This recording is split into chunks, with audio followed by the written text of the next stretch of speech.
안녕하세요. 오늘의 비밀은 무엇일까요? 10년 전, 중국이 사막에 수많은 볏짚을 묻었을 때 전 세계는 비웃었습니다. 비평가들은 이를 선전용 쇼라고 불렀고 전문가들은 희망사항일 뿐이라고 일축했죠. 모래에서 식물을 키운다니 정말 우스꽝스러운 이야기였습니다. 하지만 10년이 지난 지금 예상치 못한 무언가가 뿌리를 내렸습니다. 함께 알아볼까요? 1. 모래 밑에 숨겨진 위기. 중국이 사막의 숲을 조성한 것으로 세계적인 인정을 받기 전 국가는 사막화라는 끔찍한 환경 위기에 직면해 있었습니다. 사막화란 비옥한 땅이 건조하고 생명 없는 사막으로 변하는 현상입니다. 20세기 후반에 이르러 이 문제는 국가적 비상사태로 격화되었고 전국의 식량 공급과 수백만 명의 생명을 위협했습니다. 문제의 뿌리는 깊었습니다. 1949년 중화인민공화국이 수립된 후 급격한 인구 증가와 산업 확장으로 토지를 과도하게 사용하게 되었습니다. 과도한 방목, 광범위한 삼림 벌채, 그리고 지속 불가능한 농업 방식이 토양을 황폐화시켰습니다. 초목이 사라지고 침식은 심화되었으며 강한 바람이 생명의 필수적인 표토를 휩쓸어 갔습니다. 2000년대 초까지 중국 영토의 4분의 1을 넘는 260만 제곱킬로미터 이상이 사막화의 영향을 받았습니다.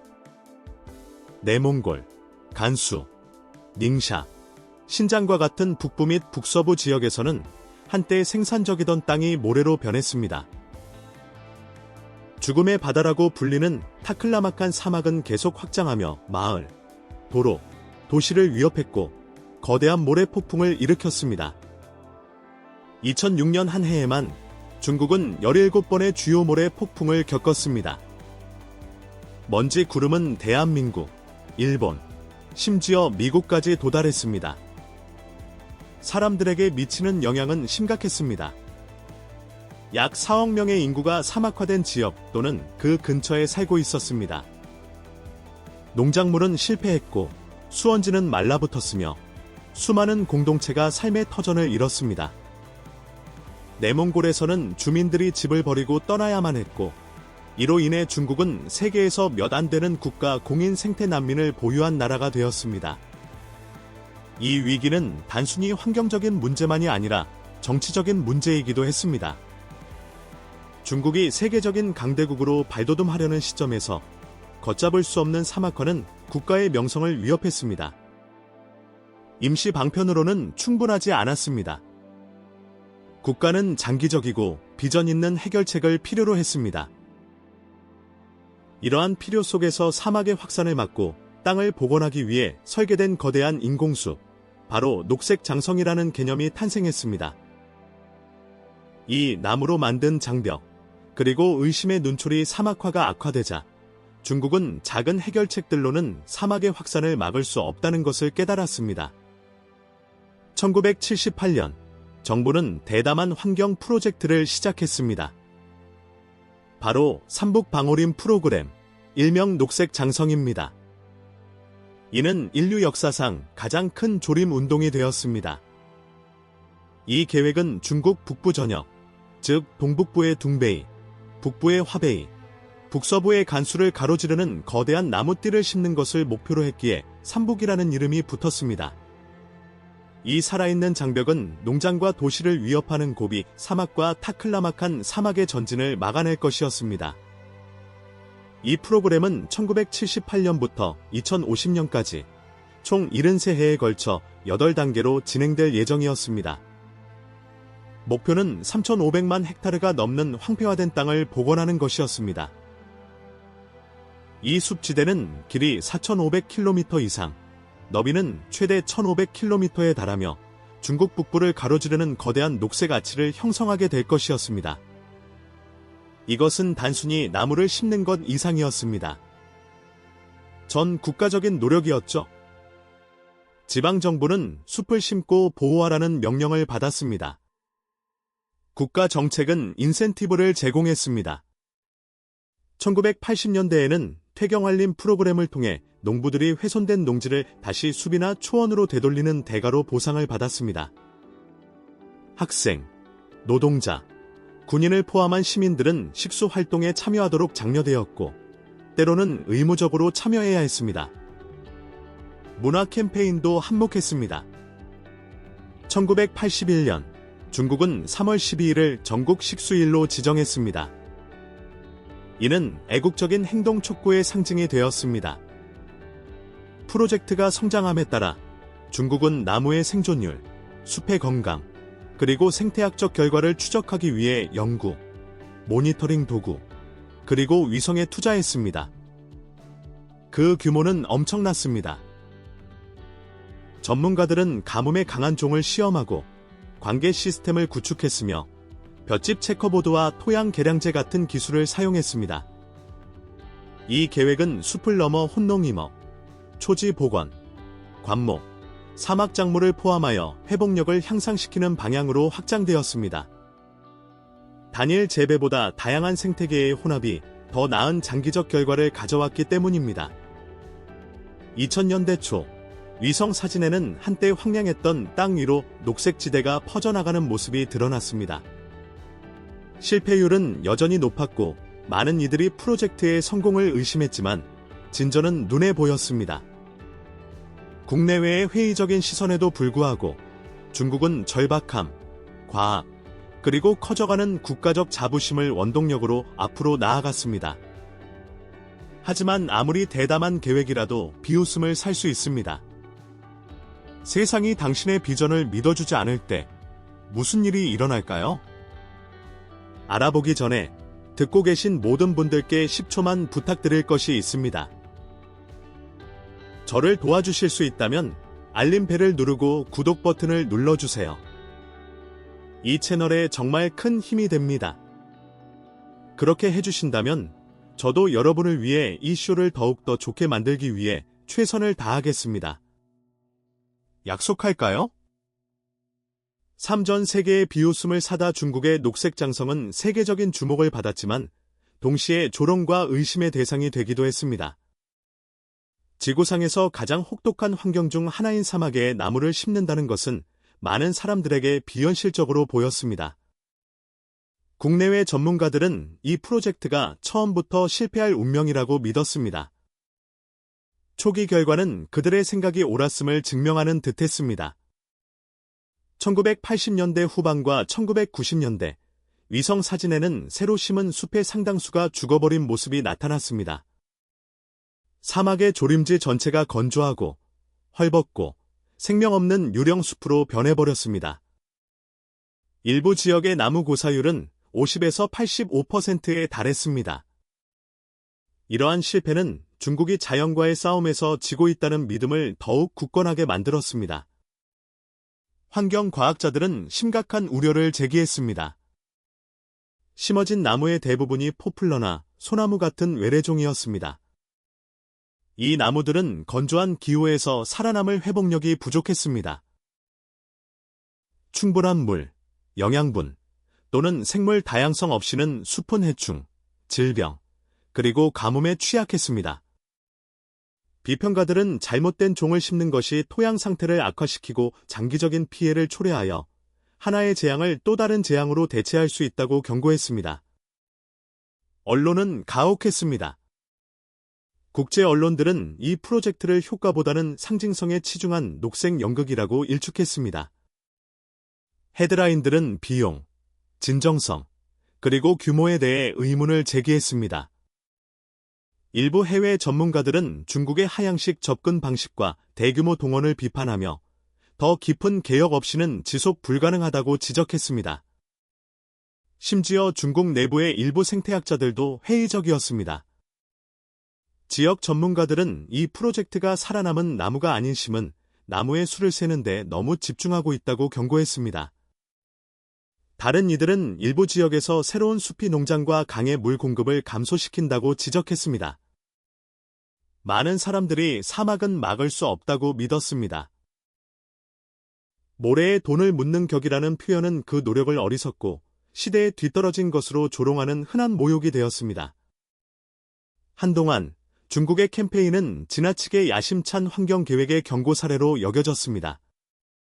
하지만 중국은 그 비전을 포기하지 않았습니다. 대신 과학자들과 노동자들을 다시 사막으로 보내며 앞으로 나아갔습니다. 그 이후에 일어난 일은 현대 역사상 가장 예상치 못한 환경적 전환점 중 하나가 될 것입니다. 그렇다면 세상이 당신을 의심하고 자연이 계속해서 저항할 때 어떻게 앞으로 나아갈 수 있을까요? 중국은 놀라울 정도로 겸손하면서도 강력한 해답을 가지고 있었습니다. 한 줌의 볏짚으로 시작하다 전 세계가 사막을 숲으로 바꾸려는 중국의 꿈을 비웃는 동안 수천 명의 노동자, 기술자, 그리고 자원봉사자들은 조용히 일에 착수했습니다.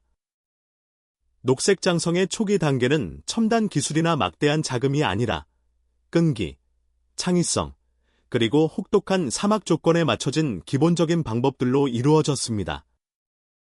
가장 효과적인 기술 중 하나는 1970년대에 개발된 볏짚 체커보드, 즉 사방격자였습니다. 연구원들은 모래 언덕 위에 볏짚 다발을 1m 제곱의 격자 형태로 놓았습니다.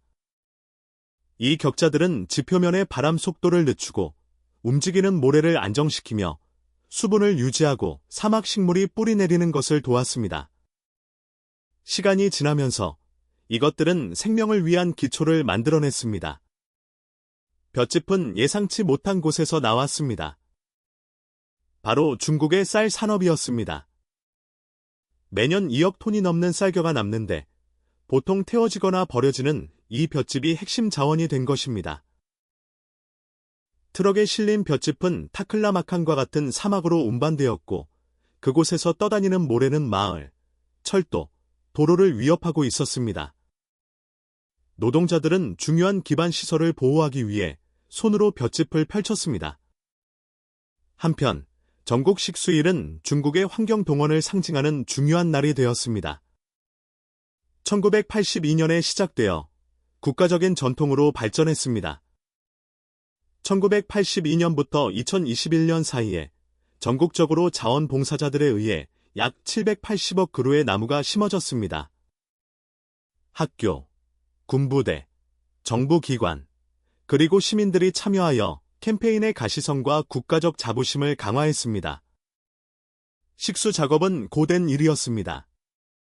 노동자들은 극한의 기온 아래에서 건조하고 단단하게 다져진 흙을 팠습니다. 많은 곳에서 관계는 탱크트럭이나 손으로 판 도랑으로 임시방편으로 이루어졌습니다. 수분 보유력을 높이기 위해 퇴비, 점토, 양토와 같은 재료를 모래 토양에 첨가했습니다.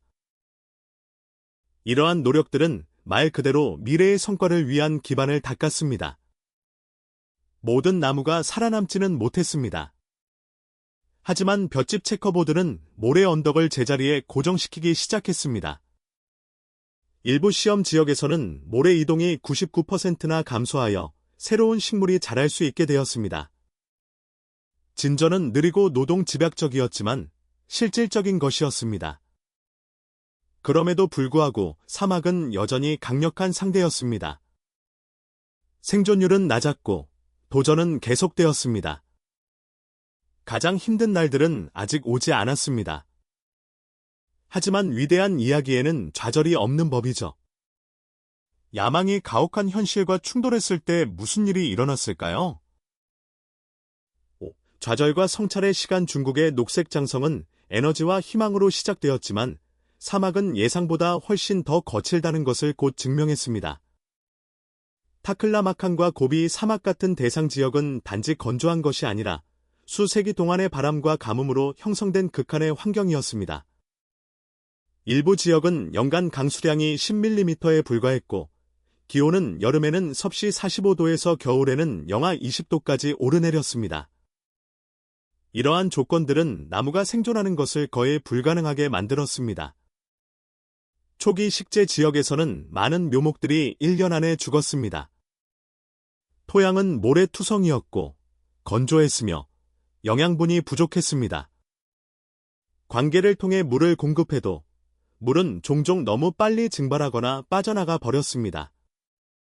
나무 고사율은 85%까지 치솟았는데 특히 사막 생활에 잘 맞지 않는 포플러나 소나무 같은 단일 품종 재배지에서 더욱 심했습니다. 생태학적인 문제를 넘어 물류도 엄청난 부담이었습니다. 물, 볏짚, 묘목을 외딴 사막으로 옮기는 데는 막대한 노력과 돈이 들었습니다. 계절적인 모래 폭풍은 몇 시간 만에 몇 달간의 작업을 물거품으로 만들 수 있었고, 도랑을 메우고, 나무를 뿌리 뽑고, 체커보드 격자를 망가뜨렸습니다. 조림 농장들은 끊임없는 좌절에 직면했습니다. 일부 지방 관리들은 할당량을 채워야 한다는 압박감에 품질보다 식재수를 우선시하여 성급하고 부실하게 계획된 노력으로 이어졌습니다. 비판은 거세졌습니다. 중국 언론은 프로그램의 의문을 제기하기 시작했습니다. 국제 언론들은 여전히 회의적이었습니다. 환경단체들은 단일 품종 식재가 토양을 악화시키고 생물 다양성을 감소시키며 심지어 물 부족을 악화시킬 수 있다고 경고했습니다. 연구들은 과도한 관계가 지하수를 고갈시켜 인근 농장과 지역 사회에 해를 끼칠 수 있다고 경고했습니다. 중국 내에서도 의심이 커졌습니다. 정부 과학자들과 학자들은 지속 가능성과 장기적인 성공에 대한 우려를 제기했습니다. 2011년 중국 과학원의 한 주요 보고서는 대량 식재에서 자연 생태계 복원으로의 전환을 촉구했습니다. 하지만 중국은 목표를 포기하지 않았습니다. 대신 진화했습니다. 정책 이반자들과 과학자들은 접근 방식을 재고하기 시작했습니다. 그들은 초기 실수를 인정하고 더 깊이 있는 연구, 더 많은 지역적 실험, 그리고 각 지역의 필요에 맞는 적응형 방법에 전념하기로 했습니다. 실패에 직면했을 때 대부분은 후퇴하겠지만 중국은 다른 길을 선택했습니다. 바로 사막을 녹지화하는 전체 접근 방식을 재정의하는 길이었습니다. 재창조 녹색 장성은 더 똑똑하고 더 효율적이며 생태학적으로 건전한 방법으로 형성된 새로운 단계에 접어들었습니다. 수년간의 실패 끝에 중국은 나무만 심어서는 사막을 길들일 수 없다는 것을 배웠습니다. 전략은 무력에 의존하는 것에서 공학, 과학, 그리고 자연의 균형을 맞추는 것으로 전환되었습니다. 하나의 돌파구는 볏짚 격자의 기기화였습니다. 한때 모래를 안정시키고 수분을 유지하기 위해 손으로 깔았던 이 체커보드는 효과적이었지만 느렸습니다. 기술자들은 도랑을 파고 볏짚 격자를 까는 기계를 개발했는데 이는 수작업보다 4배에서 6배나 더 빨랐습니다. 이로써 훨씬 더 넓은 지역을 더 짧은 시간에 안정시킬 수 있게 되었습니다. 생태학적 전략 또한 개선되었습니다. 중국은 포플러나 유칼립투스처럼 연약하고 빨리 자라는 나무에서 벗어났습니다. 대신 삭사올, 타마리스크, 구기자, 고지, 산자나무, 그리고 강인한 풀과 같은 토종이면서 가뭄에 강한 종들을 도입했습니다. 이 식물들은 극한의 조건에서 생존할 수 있었고 더 강하고 자생적인 생태계를 구축하는 데 도움이 되었습니다. 사막 토양을 개선하기 위해 연구원들은 바이오차, 미생물 접종제, 그리고 유기농 퇴비 혼합물을 시험했습니다. 이것들은 토양의 물과 영양분을 유지하는 데 도움을 주었습니다. 일부 지역에서는 물 효율성을 위해 점적 관계 시스템이 설치되었습니다. 다른 곳에서는 뿌리 성장과 생존율을 높이기 위해 균근균이 사용되었습니다. 인프라 프로젝트에도 동일한 혁신이 적용되었습니다. 텅거 사막을 통과하는 바오란 철도는 모래가 선로를 덮는 것을 막기 위해 볏짚 격자, 방풍림, 그리고 자갈 벨트를 사용했습니다. 한때 움직이는 모래 언덕 때문에 불가능하다고 여겨졌던 타클라마칸을 관통하는 고속도로를 건설하는데도 비슷한 설계가 사용되었습니다. 중국은 또한 모래 언덕 사이에 식생 통로를 만들어 먼지를 가두고 바람을 막고 토양 침식을 막았습니다. 위성 모니터링과 드론 조사는 식물의 건강 상태를 추적하고 실시간으로 조정을 유도했습니다. 이러한 도구들은 나무의 수를 세는 것에서 지속 가능하고 균형 잡힌 생태계에 초점을 맞추는 것으로의 전환을 도왔습니다. 녹색 장성의 이 새로운 단계는 하나의 변혁이었습니다. 그것은 실현을 통해 형성되었고 과학에 의해 인도되었으며 사막의 현실에 적응했습니다. 변화를 강요하는 대신 중국은 생명을 지탱할 수 있도록 사막을 설계하기 시작했습니다. 그렇다면 이 새로운 접근 방식은 효과가 있었을까요? 10년 후 사막은 어떤 모습이었을까요? 10년 후 한때 중국의 사막 개간 노력을 비웃었던 세계는 놀라운 변화를 목격하기 시작했습니다. 10년 안에 사막은 꽃을 피우기 시작했고 회의론자들은 자신들의 의심을 제고해야만 했습니다. 많은 이들이 생태학적 환상이라고 치부했던 것이 실제 결과를 보여주기 시작했고 한때 황량했던 불모지에 생명이 돌아오고 있었습니다. 2024년까지 중국은 세계에서 가장 혹독한 사막 중 하나인 타클라마칸 사막 주위에 3,000km에 달하는 녹색띠를 완성하는 중요한 이정표를 세웠습니다. 이것만으로도 많은 비평가들을 침묵시켰습니다. 한때 움직이는 모래 언덕으로 뒤덮였던 지역들은 이제 볏짚 격자, 토종 식물, 그리고 자생적인 생태계로 단단히 고정되었습니다. 2016년부터 2020년 사이에 중국은 2,100만 에이커가 넘는 사막을 녹지로 전환했습니다. 2024년까지 프로젝트가 시작된 이래로 3천만 헥타르 이상이 재조림되었습니다. 중국의 산림 피복률은 1949년 단 10%에서 25% 이상으로 증가했습니다. 한때 황사로 고통받았던 내몽골, 닝샤, 그리고 신장 일부 지역과 같은 곳에서는 극적인 개선을 보였습니다. 모래 폭풍의 빈도와 강도가 줄어들었습니다. 한때 봄철 연무를 견뎌야 했던 도시 지역은 이제 더 맑은 하늘과 깨끗한 공기를 누리게 되었습니다. 변화는 우주에서도 볼 수 있었습니다. 한때 회색의 생명 없는 땅을 보여주던 위성사진은 이제 사막을 가로지르는 녹색 통로를 드러냈습니다. 이 녹색띠들은 도로, 철도, 농지, 그리고 마을을 보호했습니다. 볏짚과 식물로 이루어진 체커보드는 수백 킬로미터에 걸쳐 뻗어 있었고 한때 움직이는 모래만 있던 곳에 안정을 제공했습니다.